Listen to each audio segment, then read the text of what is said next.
नमस्कार। इस वक्त हमारे सामने आशीष सर है। विजय ट्यूटोरियल्स आपकी क्लासेस में काफ़ी प्रसिद्ध आपकी क्लासेस रहने के बाद बहुत अच्छे रिजल्ट्स आपके द्वारा इस साल देखने को मिले हैं, उस बारे में क्या कहना चाहिए? देखिए, हम लोग काफ़ी मेहनत करते हैं स्टूडेंट के पीछे और इसमें स्टूडेंट का भी काफ़ी योगदान रहता है और हमारी पूरी टीम है जिसमें मतलब हम लोग स्टूडेंट को ओवरऑल डेवलपमेंट करवाते हैं, ना कि सिर्फ एकेडमिक बल्कि उसका करिकुलम एक्टिविटीज़ या उसका पूरा बूस्ट करना कॉन्फिडेंस और उसको उस लेवल तक पहुंचाना जहाँ पे उसका अच्छा इम्प्रूवमेंट हो और जहाँ पे उसका अच्छा रिजल्ट आ सके। हम लोग का ये प्रयास रहता है। जैसे कि सर देखा गया सरकार के कुछ धोरण है, सरकार के कुछ नए डिसीजन है जिसमें 16 साल से कम उम्र के बच्चों का फिजिकल क्लासेस नहीं होना चाहिए। तो इसके ऊपर एक टीचर होने के नाते आपको क्या लगता है, क्या सरकार का डिसीजन सही है? देखिए, कुछ हद तक सही है, कुछ हद तक गलत भी है। गलत इसलिए है क्योंकि जब बच्चा 5वीं से 6वीं जाता है तब उसके बहुत सारे बेसिक और फंडामेंटल के लिए एक टीचर की आवश्यकता होती है। बच्चा खुद से तो नहीं पढ़ पाए और आजकल कैसा है, करिकुलम और सिलेबस को थोड़ा और टफ कर दिया गया है। बच्चों को समझने के लिए, उसको समझाने के लिए एक टीचर की आवश्यकता तो होती है। हालांकि हमारी सबसे बड़ी खामियां ये है कि स्कूलों में इस टीचर इसके ऊपर ध्यान नहीं देते तो बच्चे जाएंगे कहाँ, क्लास ही लगाएंगे। और कुछ क्लासेस में ये जो होता है कि ये क्लासेस ही उनको अच्छे से ओवरऑल डेवलपमेंट कर सकती है क्योंकि पेरेंट्स का विश्वास क्लासेस के ऊपर ज़्यादा रहता है as compare to the schools. तो मेरे हिसाब से जो डिसीजन लिया गया है कि 16 साल से कम बच्चों को जो नहीं करना चाहिए वो थोड़ा सा सरकार का डिसीजन गलत है।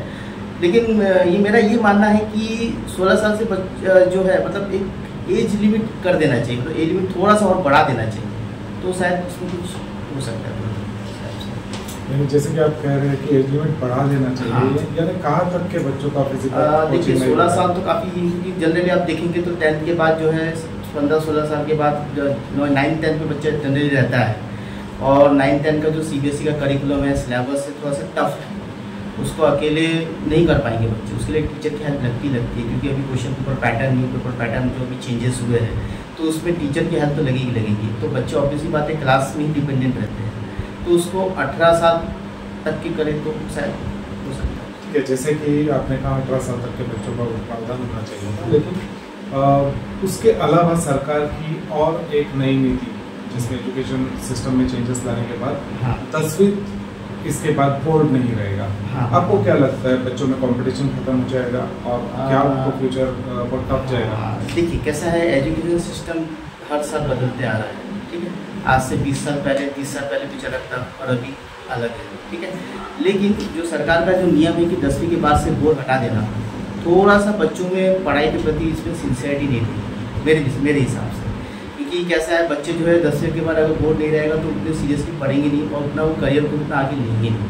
हालांकि सरकार की है कि हर बच्चे को पास करते जाना है, लेकिन आगे चल के बच्चों का मानसिक लेवल, मेंटल डेवलपमेंट और उसको कैसे डील करना है वो नहीं आ पाएगा ना। बच्चा जब एक बोर्ड के लिए प्रिपेयर करता है तो उस मेंटल प्रिपरेशन से जाता है कि हाँ मुझे इसके लिए प्रिपेयर करना है। लेकिन जब बोर्ड ही हटा दिया जाएगा तो बच्चों में ये डर हट ही जाएगा कि मुझे बोर्ड के लिए प्रिपेयर करना है, मुझे तो बस कैजुअली जाना है, बस पेपर दे के आना है।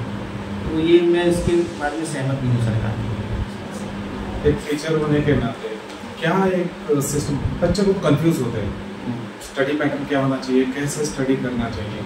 आप 1 to 12 तक के बच्चों को पढ़ाते हैं, तो आपको क्या लगता है क्या एक स्टडी पैटर्न होना चाहिए जिस वजह से बच्चे को हर साल एक बेहतर रिजल्ट? देखिए, स्टडी पैटर्न के हिसाब से पहली बात तो ये है कि हमारा जो करिकुलम चीज़ चेंज हो रहा है, ठीक है।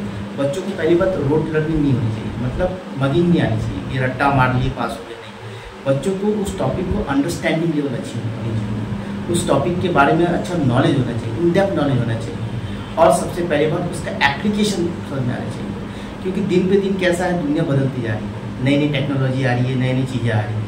बच्चों अगर रोड लर्निंग करते जाओगे, उस टॉपिक को अगर आप समझोगे नहीं तो आगे चल के क्या होगा कि आपकी मेंटल कैपेबिलिटी नहीं बनेगी और आपको समझ भी नहीं आएगी कि आगे करना क्या है और आगे फिर आपका स्कोर भी अच्छे से नहीं बन पाएगा। दिन पे दिन कैसा है कि पैटर्न्स जब एप्लीकेशन बेस्ड क्वेश्चन होते जा रहे हैं, तो इसके लिए हमको पढ़ाई में या हमको सबसे पहली बात तो ये है कि जो भी आप टॉपिक पढ़ रहे हो उसकी इन डेप्थ स्टडी कीजिए, उसको समझिए, उसके बारे में एप्लीकेशन कीजिए, सोचिए और फिर आगे बढ़िए। तो मेरा ये सर, हम लोग जो है बच्चों को सिर्फ हम एकेडमिक के लिए पढ़ाते हैं, बच्चों को हम कॉम्पिटिटिव लेवल की तैयारी करते हैं। जैसे ओलंपियाड हो गया, KVPI हो गया। ओलंपियाड में कैसा होता है कि क्वेश्चन एप्लीकेशन बेस्ड आते हैं, कंसेप्ट बेस्ड आते हैं। तो बच्चों को हम इन डेप्थ नॉलेज देते हैं, उसको सिखाते हैं कि भाई इसका एप्लीकेशन क्या है। जैसे मैथ्स का एक फॉर्मूला होता है, जैसे आप सभी लोग जानते हैं A+B का होल स्क्वायर का फॉर्मूला, लेकिन इसका लॉजिक क्या है, इसके पीछे क्यों बनाएंगे और क्या कारण है, ये हम बताते हैं। इसका बनाने का रीज़न क्या है, किसने बनाएंगे, ये कारण बताया जाता है बच्चों को क्या कारण है। नहीं तो बच्चे तो सिर्फ खाली रट लेंगे और आगे चल के पढ़ लेंगे, लेकिन इसका कारण तो पता होना चाहिए। मैंने आपको पहले बोला कि मैथ्स और साइंस पढ़ने का एक लॉजिक होता है, जो भी फॉर्मूला बनाया जाता है उसका एक लॉजिक है, उसको बनाया गया है किसी कारण की वजह से बनाया गया, ना कि ऐसे ही बना दिया रट लिया गया, इसका कोई कारण नहीं। हम लोग उसके पीछे लॉजिक बताते हैं कि क्यों बनाया गया, किस लिए बनाया गया, इसका कारण क्या है, इसका यूज़ क्या है, इसका एप्लीकेशन किसका है।